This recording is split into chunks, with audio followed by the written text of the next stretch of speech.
a ver la gente de bioquímica en toxicología el año que viene. Bueno, el tema que nos toca ver hoy es anestésicos y está dividido en anestésicos generales y anestésicos locales. Vamos a empezar viendo los anestésicos generales. Primero, la definición o el concepto de lo que es la anestesia, ¿sí? Bien, anestesiar implica inducir una depresión del sistema nervioso central por medio de fármacos, lo que lleva a un estado reversible de pérdida de conciencia y a un bloqueo de la actividad frente a estímulos dolorosos. Es decir, que la persona, frente a un proceso incisivo, no responda a ese estímulo doloroso que se está produciendo. Y además la pérdida de conciencia, es decir, obviamente que el paciente esté inconsciente durante el procedimiento. Los anestésicos deprimen todos los tejidos excitables, ¿sí? Todo lo que son neuronas centrales, músculo cardíaco, músculo liso y estriado, ¿sí? A su vez, cada uno de estos tejidos presenta diferente sensibilidad a los anestésicos y a su vez, las áreas del cerebro que son responsables de mantener el estado de la conciencia se encuentran dentro de las más sensibles.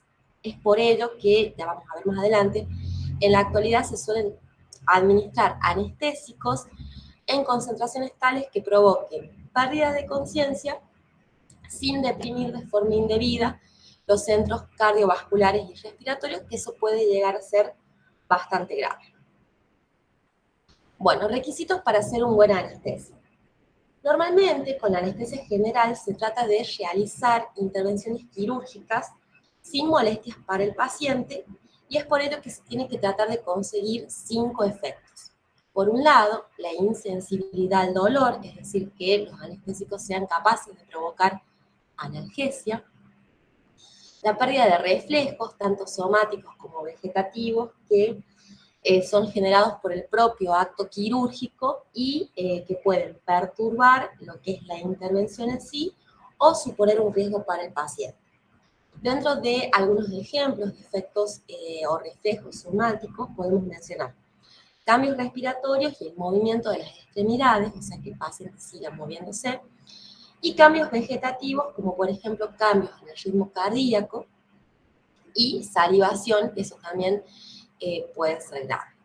Amnesia completa, ¿sí?, de todo lo que acontece en el acto quirúrgico, relajación de la musculatura esquelética, es decir, parálisis completa, que provoque inmovilidad y, por supuesto, menor tono muscular para poder producir el procedimiento. Y por último, pérdida de conciencia. Un anestésico potente es capaz de conseguir los 5 efectos si es que se administra en una dosis suficiente. Es importante tener en cuenta que cada uno de estos efectos se origina en diferentes localizaciones del sistema nervioso central y por lo tanto son funciones que se van a deprimir con distintas concentraciones de un mismo agente, ¿sí? Anestésico en este caso.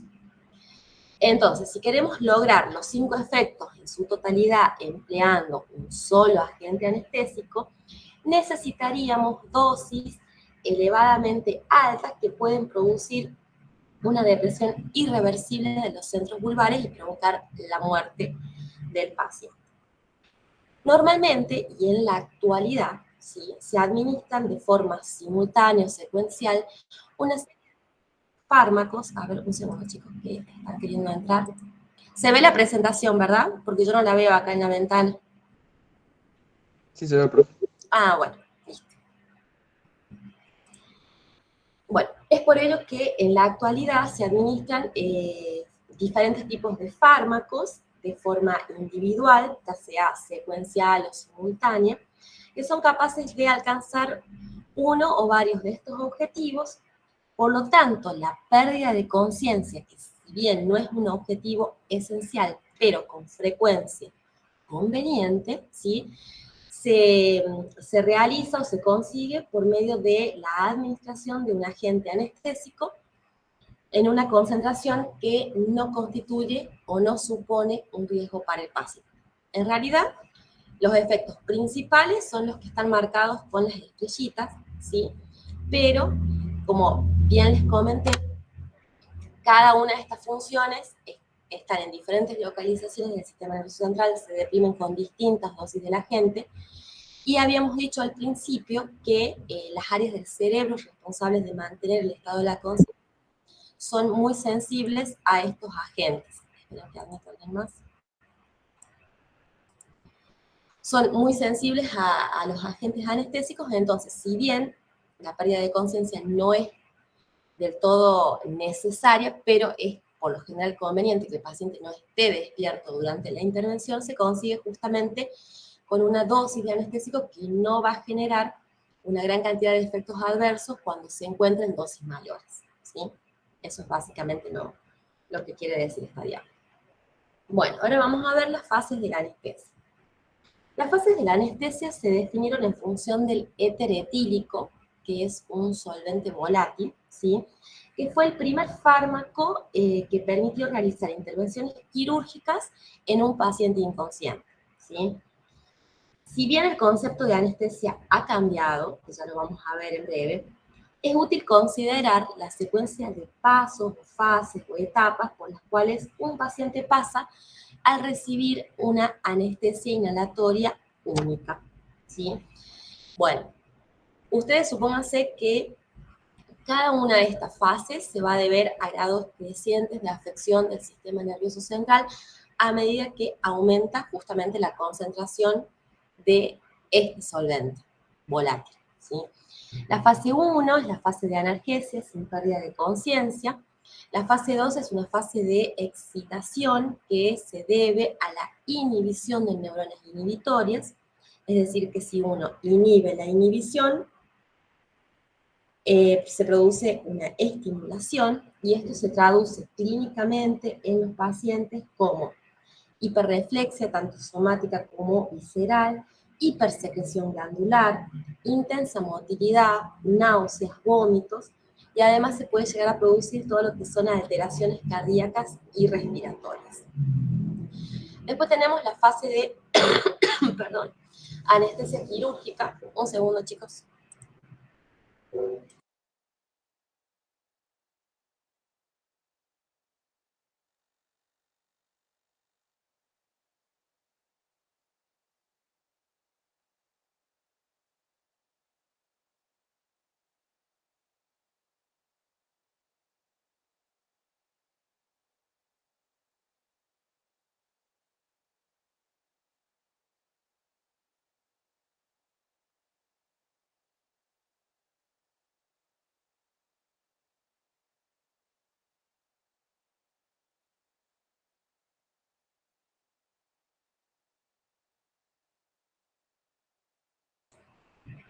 Bueno, después tenemos la fase de anestesia quirúrgica.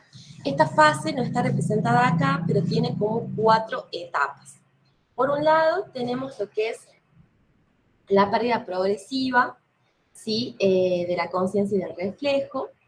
En un segundo plano es la regularización de la respiración y depresión gradual de esa actividad. El tercer plano es lo que se denomina anestesia profunda, donde hay una respiración superficial y al paciente se lo tiene que intubar para que reciba asistencia ventilatoria mecánica, ¿sí? Y en esta fase también, en esta etapa, digamos, o paso, también se produce lo que es la relajación muscular. Y el plano 4, dentro de esta anestesia quirúrgica, es que se produce una respiración más diafragmática y solo se requiere ventilación asistida y ya se puede ver indicios de un deterioro cardiovascular. Y en la fase 4 es muy profunda, se da por sobredosis y representa lo que se denomina una crisis anestésica. Esta etapa está entre lo que es el paro respiratorio y la muerte por colapso circulatorio porque hay una depresión vulvar que genera justamente una depresión generalizada de todo el sistema nervioso central. Normalmente las fases anestésicas o las etapas anestésicas tratan de saltar esta fase que obviamente puede suponer un riesgo grave para el paciente de muerte, y también la fase esta de excitación por la hipersecreción glandular, las náuseas, los movimientos. Esperen que añado a más gente. que puede justamente suponer un riesgo para el paciente. Supónganse, si el paciente está anestesiado y está en una fase de excitación y está acostado entre consciente e inconsciente y vomita, se puede ahogar con su propio vómito, que es lo que se denomina broncoaspiración, y justamente, obviamente, morir asfixiado, ¿no? Así que bueno, entonces, estas son las fases, y bueno, obviamente, como les mencioné al principio, cada una de estas fases se deben a grados crecientes de afección del sistema nervioso central a medida que va aumentando la concentración de éter etílico en el sistema nervioso central. Bueno, y normalmente para evitar justamente lo que es la depresión vulvar se hacen combinaciones de los anestésicos con otros fármacos, como por ejemplo analgésicos opioides que ya vamos a ver, bloqueantes neuromusculares, benzodiazepinas y neurolépticos. Bueno, ¿alguna duda con respecto a esto? Bueno, seguimos. Bueno, las etapas actuales o fases actuales de la anestesia. Bueno, tenemos lo que es la inducción, ¿sí? Que es la entrada inicial a la anestesia quirúrgica, es donde el paciente ha perdido la conciencia. Después tenemos lo que es, en el caso de una cirugía compleja o que lleve mucho tiempo, lo que se denomina el mantenimiento de la anestesia. Este mantenimiento tiene que haber un continuo monitoreo y medicación para justamente mantener el estado de anestesia profundo en el paciente. La ventilación, a que el paciente ya está intubado con un respirador artificial, ¿sí? Tiene que haber un control muy completo de todo lo que es el equilibrio hidroelectrolítico del paciente, ¿sí? Todo lo que es cronograma, gases arteriales, control hemodinámico, especialmente la presión arterial, porque normalmente los anestésicos tienden a bajar la PA, ¿sí?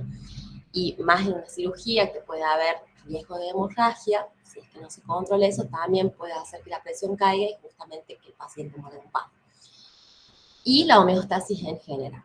Y por último, una vez que concluyó lo que es la cirugía, es la reanudación de la función normal del sistema nervioso central, donde el paciente se lo extuba y tiene que volver a respirar por sus propios medios una vez pasado el efecto. Bueno, como les mencionaba en diapos anteriores, bueno, normalmente la anestesia general habitualmente implica la administración de diferentes fármacos. Puede haber una fase que se denomina de premedicación, y esto va a depender del paciente, ¿sí? Por ejemplo, se pueden dar benzodiazepinas como diazepam, lorazepam, especialmente vía oral para el alivio de los síntomas de ansiedad, porque el paciente lógicamente puede estar nervioso con miedo previo a la intervención. Para reducir las secreciones y reflejos vagales se emplean antimuscarínicos, que esto los vieron con el profilaino. El principal fármaco utilizado es la iosina o escopolamina. Vamos a recordar, que esto ya lo vieron, que la iosina principalmente reduce lo que es la salivación y la secreción bronquial, y además sirve para proteger al corazón de arritmias. Por ejemplo, ya vamos a ver más adelante, la bradicardia producida por propofol. Y además recordemos que la iosina o escopolamina, que es un antimuscarínico, tiene un efecto antiemético, ¿sí? Y además produce cierto grado de amnesia. Eso es para recordar. Un segundo que añadimos. Seguimos. Bueno, también tenemos lo que es la antiemesis postoperatoria, con la administración justamente de antieméticos. Es bastante común que se provoquen, náuseas y vómitos luego de la intervención quirúrgica, y esto normalmente se suele atribuir a los analgésicos opioides administrados durante o después de la intervención quirúrgica. Y normalmente se suele emplear como antiemético droperidol, no sé si ya vieron antipsicóticos, pero bueno, que es un antagonista de los receptores dopaminérgicos y que es bastante efectivo para prevenir el vómito inducido por los analgésicos opioides. Y por último tenemos fármacos que se pueden emplear para el alivio del dolor, que ya vimos, analgésicos opioides para un dolor moderado a severo, y los AINES para un dolor más leve. Por lo general se suele administrar, por ejemplo, diclofenac para el el tratamiento del dolor postoperatorio. Pero obviamente eso va a depender de la intensidad del dolor del paciente. Normalmente con el diclo se suele controlar bastante bien, pero bueno, si el paciente no responde al diclo o todavía siente dolor, se puede administrar algún opio. Bueno, después tenemos lo que es la inducción a la anestesia, ¿sí? Bueno, acá hay que tener en cuenta que esto se va a realizar por medio de agentes anestésicos intravenosos que lo que hacen es ser sustancias muy liposolubles que llegan rápido al sistema nervioso central y producen una pérdida de conciencia muy rápido. Ya lo vamos a ver más adelante con la descripción de algunos. Y para el mantenimiento de la anestesia se suelen emplear los agentes inhalatorios, ¿sí? Eso es como para tener en cuenta. Bueno, el proceso de la anestesia. Bueno, el esquema o proceso de la anestesia es bastante variable, va a depender del paciente, del tipo de cirugía a realizar, pero normalmente, un segundo, se suele comenzar administrando analgésicos, ¿sí? Previamente el paciente puede haber recibido algunos de los medicamentos o fármacos mencionados en la parte de premedicación, ¿sí? Pero normalmente para el proceso quirúrgico se suele comenzar administrando un analgésico, seguido de un anestésico intravenoso que provoque la pérdida de conciencia, un bloqueante neuromuscular, seguido de un anestésico inhalatorio justamente para mantener ese estado en el paciente y poder justamente producir la intervención quirúrgica. Bueno, ¿cuál es el mecanismo de acción que presentan los anestésicos? Bueno, en la actualidad se ignora en sí cómo producen sus efectos, pero se sabe tres cosas que están representadas acá en la diapositiva. Se sabe que la potencia anestésica se correlaciona con la liposolubilidad, es decir, que a mayor liposolubilidad, mayor potencia anestésica, ¿sí? Se sabe también que los anestésicos pueden disolverse en la bicapa de lípidos de la membrana celular. Esto hace que la membrana se expanda y que altere la fluidez y con ello la transmisión de impulsos nerviosos, por ejemplo, ¿sí? Y una hipótesis más reciente, ¿sí?, sugiere que los anestésicos podrían unirse a la parte hidrofóbica de una proteína que bien puede funcionar como un canal iónico, ¿sí?, y alterar su función normal. Y en respaldo a esta última hipótesis, se ha demostrado que los anestésicos inhalatorios y los anestésicos en general tienden a potenciar la transmisión inhibitoria, ¿sí?, y, o mejor dicho, inhibir la transmisión excitatoria. Y en base a esto se ha demostrado que los anestésicos lo que van a hacer es potenciar los receptores inhibitorios de GABA, glicina, canales de potasio, ¿sí? Y inhiben los receptores excitatorios como los NMDA y AMPA del glutamato, los receptores nicotínicos y los canales de sodio.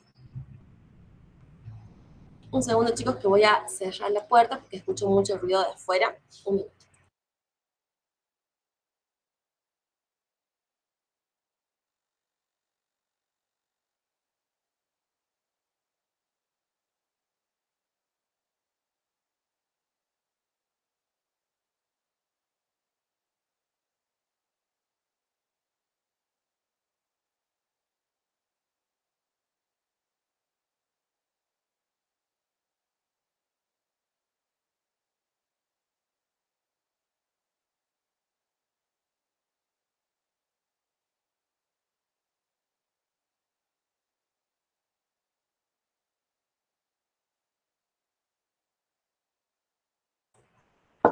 Bueno, continuamos.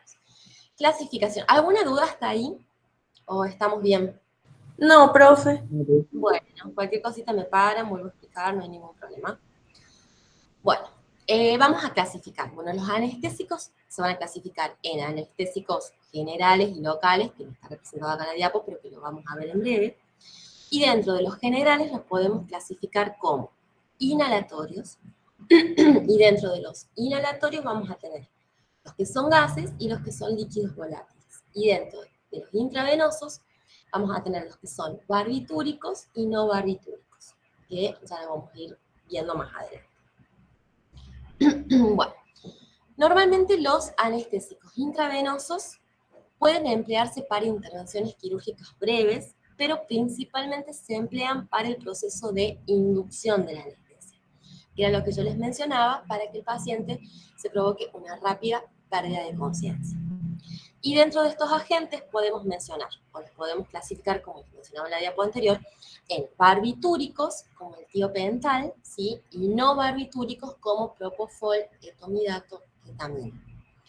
Y dentro de los anestésicos inhalatorios, como les había mencionado también, estos se emplean para el mantenimiento de la anestesia, ¿sí? Y los podíamos clasificar en gases, como el óxido nitroso, o líquidos volátiles como alotano, isoflurano, enflurano, desflurano y sevoflurano, entre otros. Vamos a empezar describiendo los anestésicos intravenosos. Bueno, ustedes seguramente ya vieron toda la parte de benzodiazepinas y deben haber visto en algún momento el tiopental, si no me equivoco con el profe Laino. ¿Ya vieron esa bolilla? Sí, profe. Ah, bien, bueno, entonces esto ya medianamente lo saben y seguramente lo manejan más que yo. Bueno, el tiopental es el único barbitúrico que sigue empleándose como anestésico. El profe Laino les debe haber mencionado que es una sustancia muy liposoluble que en esa condición hace que llegue en forma rápida al sistema nervioso central y más que nada a los tejidos ricos en lípidos. Por eso el sistema nervioso central es uno de los blancos principales primarios de esa distribución primaria que tiene el tiopental. Entonces, al ser muy liposoluble, llega rápido a los tejidos ricos en lípidos, como por ejemplo el sistema nervioso central, entonces produce un efecto súper rápido. Pero como se acumula, porque justamente esta sustancia se produce lo que es el proceso de redistribución, vamos a tener que luego de ejercer su efecto, ¿sí? Va a terminar siempre saliendo pequeñas cantidades que van a ir pasando nuevamente a sangre y van a generar dentro de lo que se denomina un efecto post-anestésico, que es el efecto resaca. Es como la somnolencia, el malestar, porque justamente de una dosis única, el tiopental va, ejerce su efecto, produce la inconsciencia, ¿sí? Pero eso lo hace porque primero llegó a los tejidos más irrigados, ricos en lípidos. Después sale y van pequeñas cantidades nuevamente a sangre, una parte se elimina, la otra parte vuelve al sistema nervioso central, justamente por todo ese proceso de redistribución. Y eso hace que se provoque justamente el efecto resaca, que es justamente ese malestar o somnolencia post-anestésico.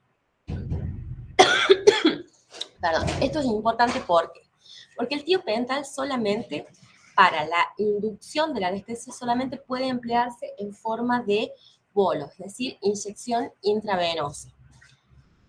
Y su efecto se ejerce rápidamente, aparece a los 20 segundos post-administración y dura de 20 a 30 minutos porque justamente lo que les mencionaba, el tiopental se redistribuye. Pero a su vez, bueno, ese proceso de redistribución y ese efecto resaca hace que el tiopental solamente se puede emplear como infusión endovenosa y no para el mantenimiento de la anestesia en una infusión. Perdón, dije al revés. Hace que el tiopental pueda administrarse solo en forma de bolo, no en infusión intravenosa, ¿sí? Porque justamente si lo administramos en forma de infusión, en forma constante, en altas concentraciones, pasado la administración, el paciente tardaría muchísimo tiempo en recuperarse, ¿sí? Es por eso que se emplea solamente para la inducción o para alguna intervención quirúrgica muy breve dentro de este lapso de tiempo. Y bueno, como ustedes ya saben, actúa a nivel de los receptores GABAérgicos que son de tipo inhibitorios. Ahí, espera un segundito. Bueno, seguimos. Bueno, ahora tenemos el propofol. ¿Se entendió el tiopental o le di un poco mucha vuelta? Sí, se entendió, profe. Bueno, bárbaro. Bueno, después tenemos lo que es el propofol. El propofol presenta la ventaja de que su metabolismo es más rápido y la recuperación pasada a la anestesia es más rápida, ¿sí? Esto hace que el propofol, a diferencia del tiopental, pueda utilizarse en infusión continua para mantener la anestesia quirúrgica sin necesidad de administrar un anestésico por inhalación, Esto es muy importante. También actúa a nivel de los receptores GABA, y esto es otra cuestión importante que produce tanto la inducción como el mantenimiento de la anestesia o sedación. Y también tiene un comienzo de acción muy rápido, muy semejante a el tiopenta. ¿Sí? Bien. Después tenemos lo que es la ketamina. La ketamina se emplea principalmente en pediatría, y se ha demostrado que la ketamina produce sedación, inmovilidad, amnesia, una analgesia bastante buena, sin pérdida real de conciencia, que es lo que se denomina la anestesia disociativa, ¿sí? Normalmente, en el caso de los niños, al despertar se produce un cuadro de disforia que presenta bastante manifestaciones, ¿sí? Entonces, normalmente a los niños, para prevenir esos cuadros de excitación, digamos, se suele administrar benzodiazepina, ¿sí? Justamente para calmarlos y que no estén asustados o, bueno, divagando. Esto me ha pasado a mí en su momento.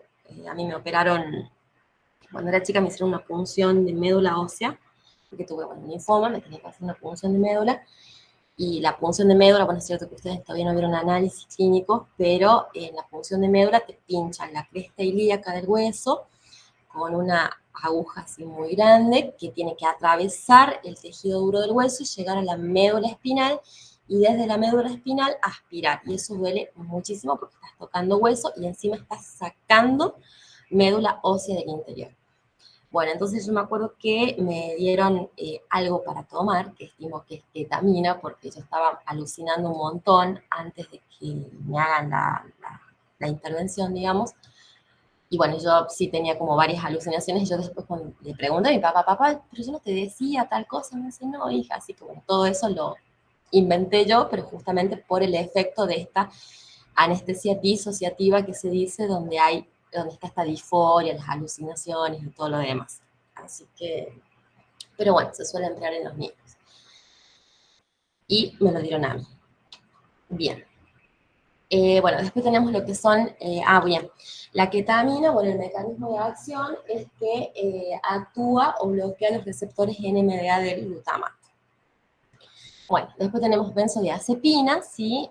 Que a dosis altas pueden ser usadas como anestésicos. Las más usadas son las que son más liposolubles, como el lorazepam, midazolam, por vía intravenosa.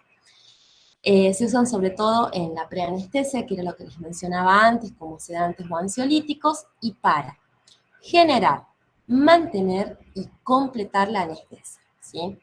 Y dentro de las acciones de las benzos, que esto también lo vieron con el profe, es la hipnosis, es decir, inducción al sueño, amnesia y cierto grado de relajación muscular. Y después, bueno, esto lo vieron conmigo, que son los anestésicos opioides, que vimos en la clase anterior, que también se administran por vía intravenosa, y los más utilizados también son los que son más liposolubles, que es el fentanilo y sufentanilo. Se emplean normalmente en combinación con anestésicos inhalatorios o benzo, y por supuesto son excelentes analgésicos que producen tanto analgesia intraoperatoria y para disminuir el dolor postoperatorio temprano, ¿sí? Bueno, ya sabemos que los analgésicos opioides van a actuar a nivel de los receptores opioides, ¿sí? El sistema nervioso central. Bueno, esta figura la saqué del libro Rank y Dahl, así que bueno, seguramente si van al libro la van a ver, pero esto es más que nada como para que ustedes vean algunas características. Por ejemplo, propiedades de los anestésicos intravenosos, tenemos lo que es la velocidad de inducción y recuperación, algunos efectos adversos, algunas observaciones. Bueno, por ejemplo, el propofol tiene un comienzo rápido, una recuperación muy rápida, que era lo que les decía, porque se metaboliza mucho más rápido, produce depresión cardiovascular y respiratoria, puede usarse en infusión continua, que eso es algo muy importante.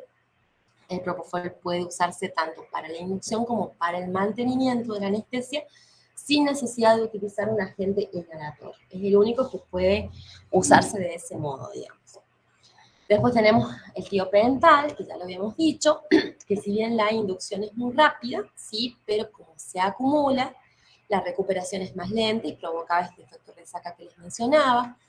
Al igual que propofol, produce depresión cardiovascular respiratoria, y bueno, fue reemplazado en gran medida por el propofol. Y así pueden ir comparando o viendo las características del resto de los anestésicos intravenosos. Bueno, ahora vamos a ver los anestésicos inhalatorios. ¿Alguna duda con los anestésicos intravenosos o con todo lo anterior? ¿Algo que les haya No, quedado? ¿No? Bueno, cualquier cosa me paran y lo vuelvo a explicar, no tengo idea.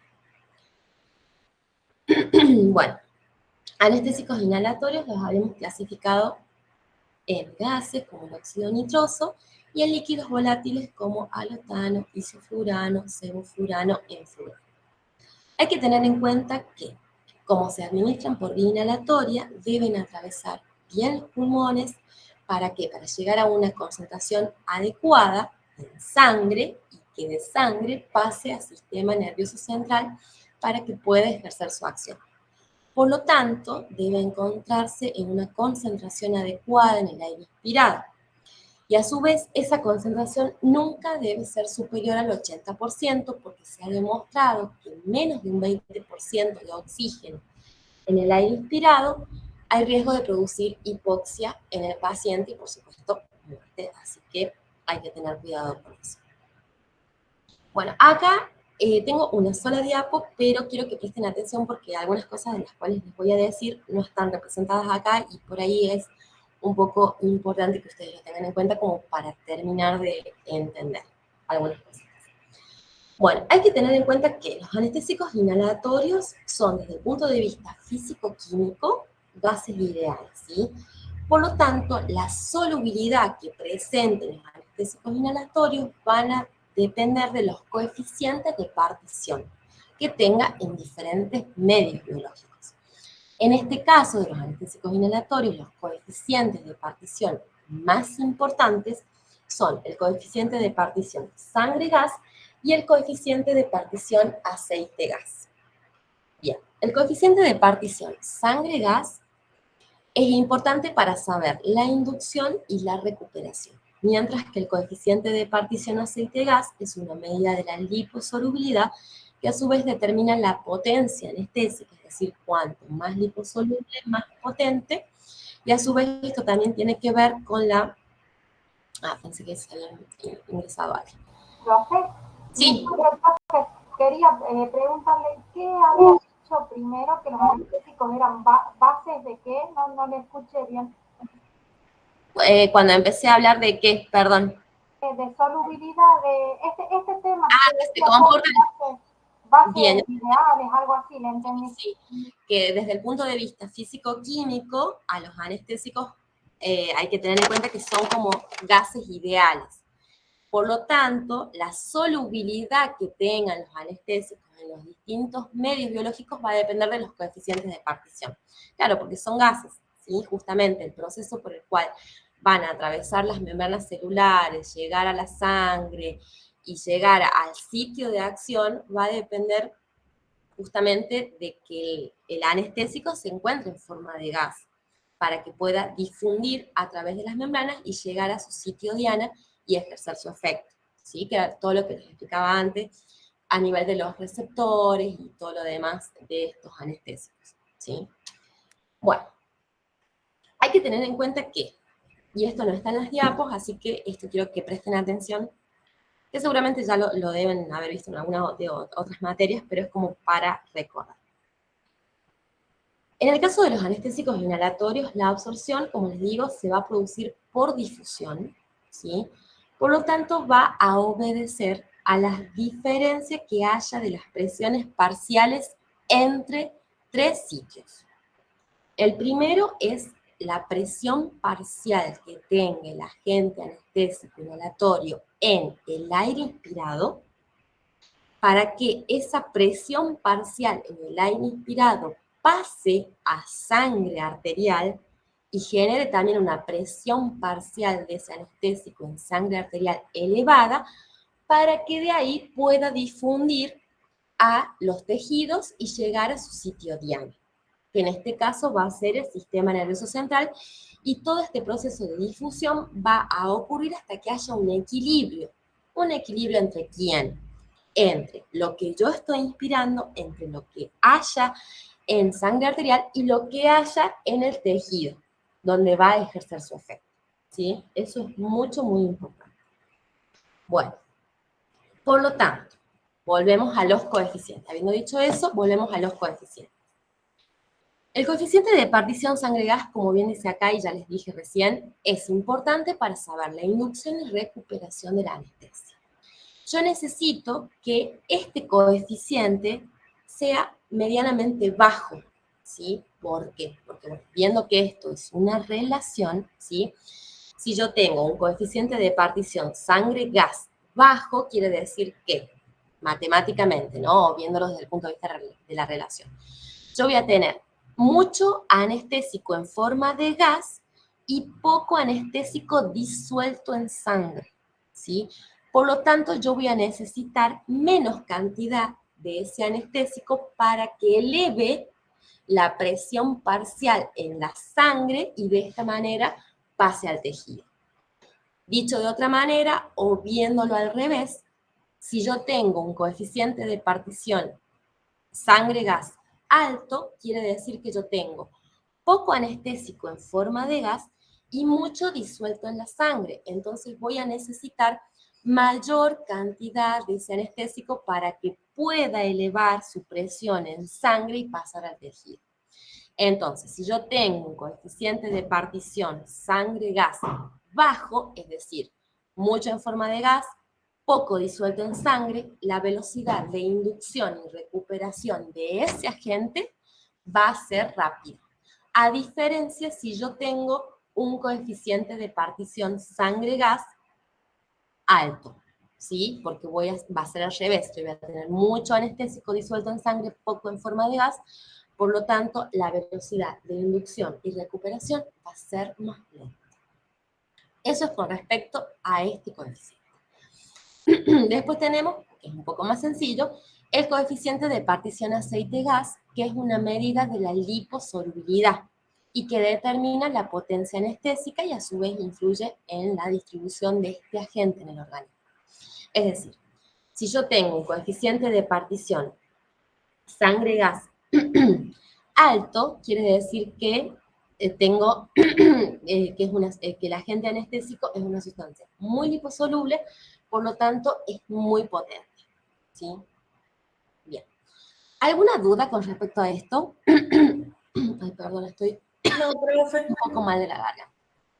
Bueno, estamos. Ahora vamos a ver lo siguiente. Bueno, la potencia de los anestésicos volátiles es medida por la CAM.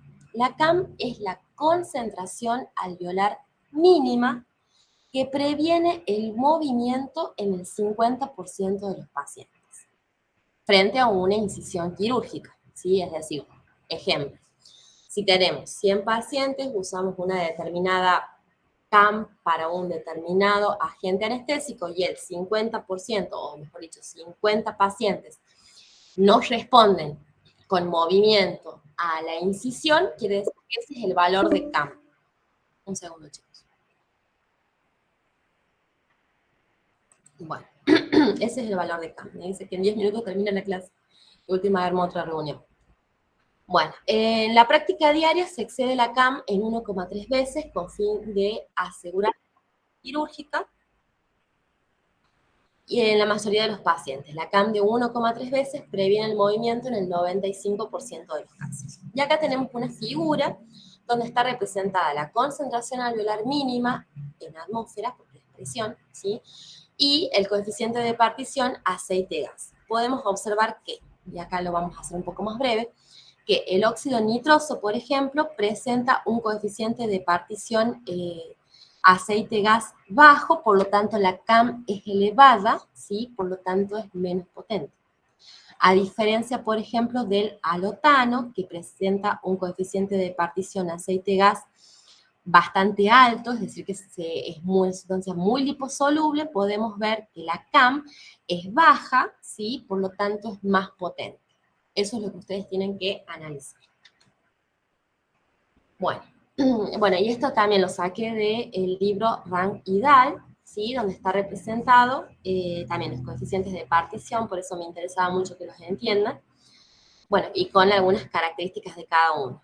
Así que bueno, por ejemplo, acá el óxido nitroso podemos ver que tiene un coeficiente de partición sangre gas bajo, ¿sí?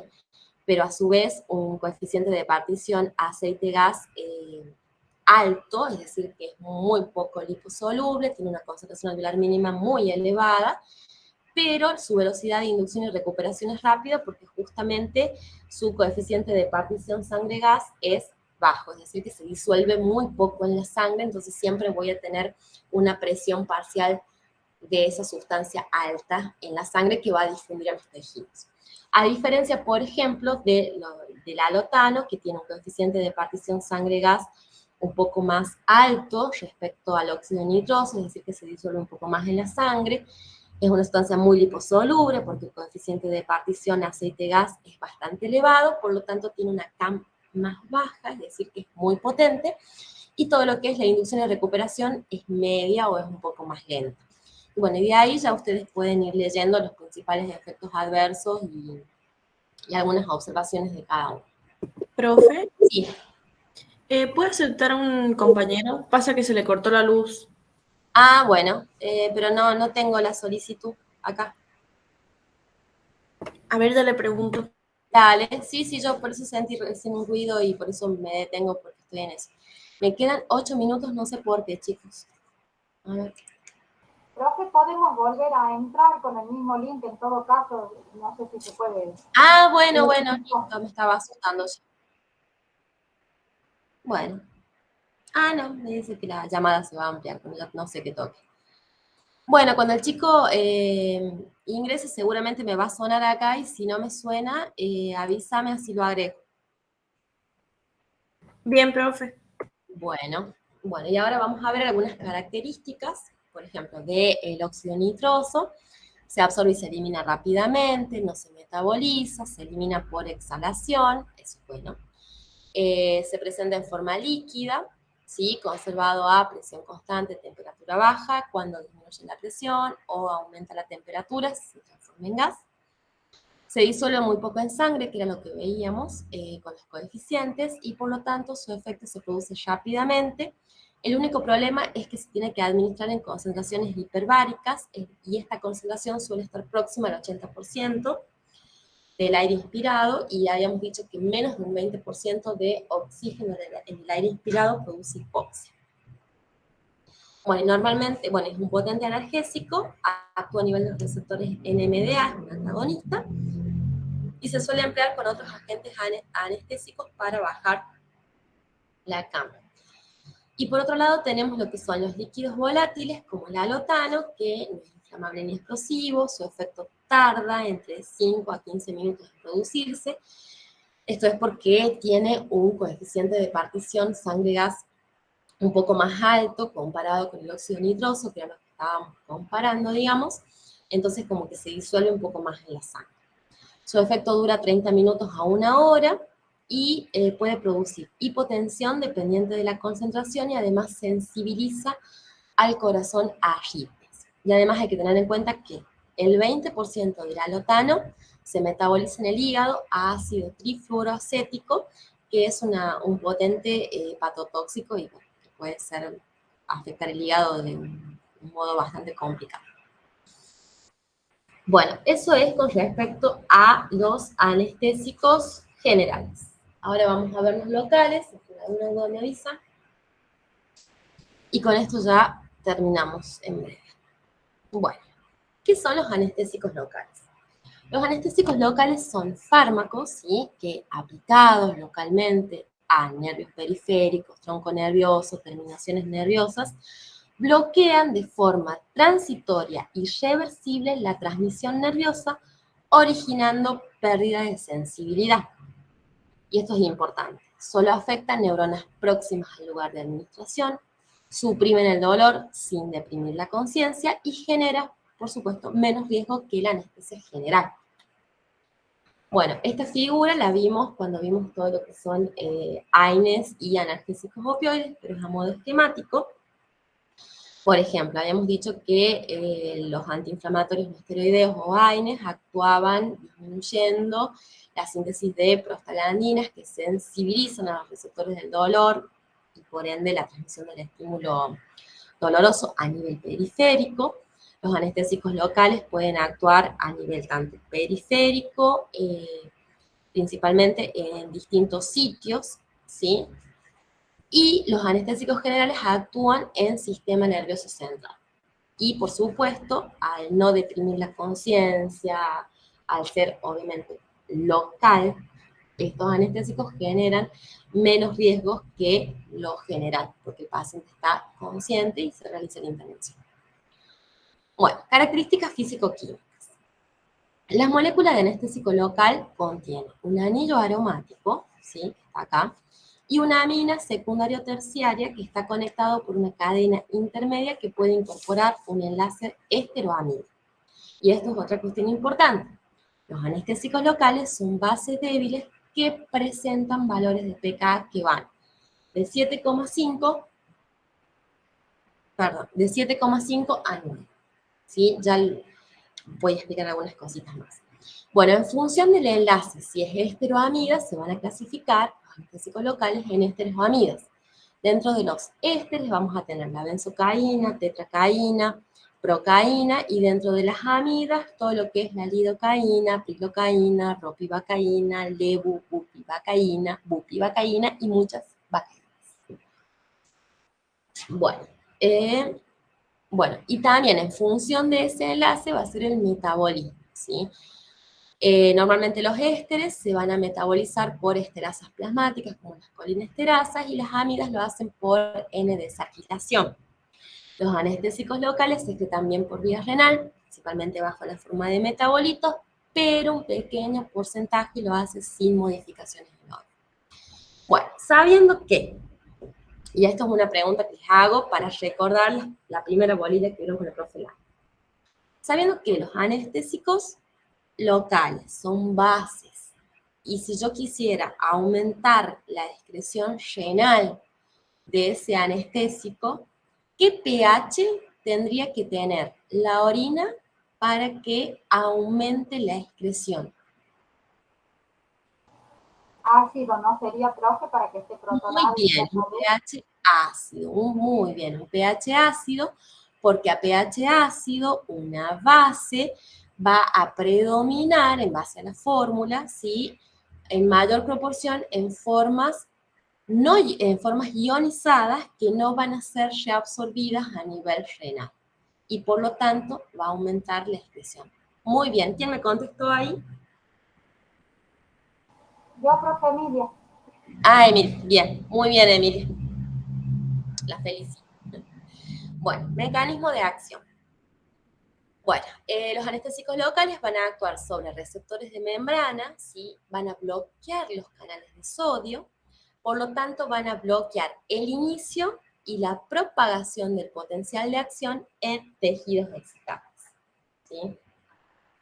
Bien, sigamos.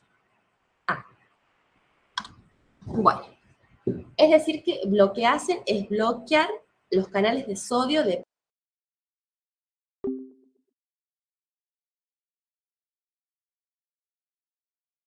el mecanismo que presentan los anestésicos locales es que van a actuar a nivel de los canales de sodio dependientes del voltaje, ¿sí? De esta manera, al bloquear esos canales, se va a inhibir la transmisión de un impulso nervioso que bien puede ser, por ejemplo, un impulso nociceptivo o doloroso, ¿sí? Bueno, normalmente el número, ¿sí? De potenciales de acción que un nervio puede transmitir por unidad de tiempo, es decir, la velocidad, ¿sí? Va disminuyendo a medida que aumenta la concentración del anestésico local, hasta que el bloqueo es completo y el nervio es incapaz de despolarizarse, ¿sí? A su vez, la interacción que tiene el anestésico con su receptor es de tipo reversible y va a terminar cuando la concentración de anestésico local caiga por debajo de cierto nivel, ¿sí? Y luego se recupera la función nerviosa en forma completa. Bueno, acá vamos a volver a la bolilla del profe Laino que les dio al principio y que habíamos dicho que dentro de las características principales de estos anestésicos es que son bases débiles, que tienen valores de pKa de 7,5 a 9. Normalmente hay que tener en cuenta que los anestésicos locales tienen que estar en forma no ionizada, porque de esa manera van a ser más liposolubles y va a poder atravesar la vaina de mielina que cubren los nervios y atravesar las membranas celulares para llegar al interior de la célula. Entonces, para que el anestésico local tenga una mayor proporción de formas no ionizadas, liposolubles, que puedan ingresar al interior de la célula, yo necesito que el pH extracelular tienda más a la neutralidad o que esté medianamente alcalino, que eso sería lo ideal, pero eso fisiológicamente no suele suceder, pero que esté más tendiente a la neutralidad. ¿Para qué? Para que aumente la proporción de formas no ionizadas, que como les digo, sean capaces de atravesar vaina de mielina, membrana celular y llegar al interior de la célula. A su vez, cuando están adentro de la célula, cuando están en forma de bases no ionizadas, ingresaron al interior de la célula y se forman las moléculas protonadas, hay que tener en cuenta que dentro de la célula hay otro pH, entonces esa proporción de formas ionizadas, no ionizadas, también va a cambiar. Un segundo, que no sé si es que alguien quiere entrar. Sí. Bien. Cuando ingreso adentro de la célula, esa proporción de formas ionizadas, no ionizadas cambia, y a su vez es la forma ionizada la que va a interactuar con su receptor y bloquear el canal de sodio, ¿sí? Es decir, o dicho de otra manera, diría el profe Lara, es necesario que los anestésicos locales se encuentren en forma de bases no protonadas, bases libres no protonadas, porque de este modo es liposoluble y puede atravesar las membranas celulares. A su vez, dentro de la célula hay otro cambio de pH y yo necesito que la molécula ionizada es la que va a interactuar con el receptor y bloquear el canal y ejercer su efecto, ¿sí? Bueno, acá esto es importante porque uno por ahí, ¿qué pasa? Va al dentista y le pusieron un montón de anestesia local y sale el paciente y dice, no me prendió la anestesia. Uno vulgarmente hablando dice, no me prendió la anestesia o no me tomó la anestesia, o fui al odontólogo y me dijo de que no, que hago un tratamiento con corticoides y con antibióticos porque tengo muy inflamado, ¿sí? Bueno, justamente ¿por qué? Porque cuando hay un proceso infeccioso o un proceso de tipo inflamatorio, el pH baja, ¿sí? El pH extracelular, que va a estar todo en ese proceso que está sufriendo la inflamación, hay un pH ácido, ¿sí? Y lógicamente habíamos dicho que una base débil, en este caso de los anestésicos, en un medio ácido, va a hacer que aumente la proporción de formas ionizadas. Y dijimos que la forma ionizada no va a atravesar las membranas celulares, ¿sí? Es por eso que el médico o el odontólogo te manda de nuevo a tu casa o te puso un montón de anestesia y no te prendió o no te tomó, como vulgarmente se dice. Entonces, bueno, es por justamente eso, porque estas son bases y yo necesito que, y les vuelvo a repetir y voy a ser redundante con esto, que el anestésico se encuentre en forma o en mayor proporción, porque es una relación, en mayor proporción de forma no ionizada para que pueda ingresar al interior de la célula. Y frente a un pH ácido, eso no se puede, ¿sí? Porque va a predominar la forma ionizada que no atraviesa las membranas. ¿Se entendió o le di mucha vuelta? Sí, se Ah, bueno. entendió, profe. Perdón, por ahí soy muy redundante, pero bueno, por ahí, cuando estudiaba, mi compañera me decía, pero estás diciendo lo mismo dicho de otra manera. Bueno, no me importa, redundante, pero importante. Es importante poder entenderlo de ese modo, cosa que le sea más fácil para estudiar y analizar cuestiones. Bueno, entonces, habíamos dicho que los anestésicos locales penetran en el interior del axón en forma de bases libres liposolubles, y una vez que ingresaron en el interior de las células, se forman las moléculas protonadas, o mejor dicho, otra proporción, ¿sí? que son esas moléculas protonadas las que van a ingresar a los canales de sodio, ¿sí? Y bloquear, después de fijarse a su sitio receptor. Bueno, métodos de administración. Tenemos lo que es la anestesia tópica. Existen varias cremas y pomadas de venta libre, por ejemplo, que combinan un anestésico local con, por ejemplo, un antiinflamatorio no esteroideo como el diclofenac. No sé si alguna vez alguno de ustedes se lesionó en el gimnasio o necesitó alguna pomada con anestésico. Bueno, sepan que son de venta libre. También se emplea para bloquear nervios periféricos. Se puede realizar lo que es la técnica de anestesia regional intravenosa. Este tipo de anestesia se emplea principalmente lidocaína, y lo que se hace es administrar en la anestesia regional intravenosa el agente anestésico en un miembro que tenga, donde se vea que no haya tanta irrigación sanguínea, y se agrega un torniquete o algo para retrasar esa absorción rápida del agente anestésico y que dure más tiempo en el sitio donde se está aplicando. Y esto se emplea principalmente para cirugía de mano o muñeca, ¿sí? También se puede administrar lo que es para el dolor neuropático. Después tenemos lo que es la anestesia espinal o raquidia y la epidural o peridural. Bueno. Acá vamos a ver lo que es la diferencia de anestesia espinal raquidia o epidural peridural, ¿sí? Bueno, la anestesia epidural, también llamada peridural, es una anestesia donde el agente anestésico se va a introducir por fuera de la dura madre, que es la capa más gruesa que cubre lo que es la médula espinal. Y normalmente se emplea este tipo de técnica anestésica para lo que es aliviar los dolores de parto, ¿sí? Y también para hacer todo lo que son las cesáreas. Y la anestesia raquidia, también llamada espinal, el anestésico se introduce por dentro de la dura madre, es decir, en el espacio raquídeo donde está el líquido seco, ¿sí? Y este tipo de cirugía se emplea principalmente para intervenciones de los genitales, de las vías urinarias, principalmente.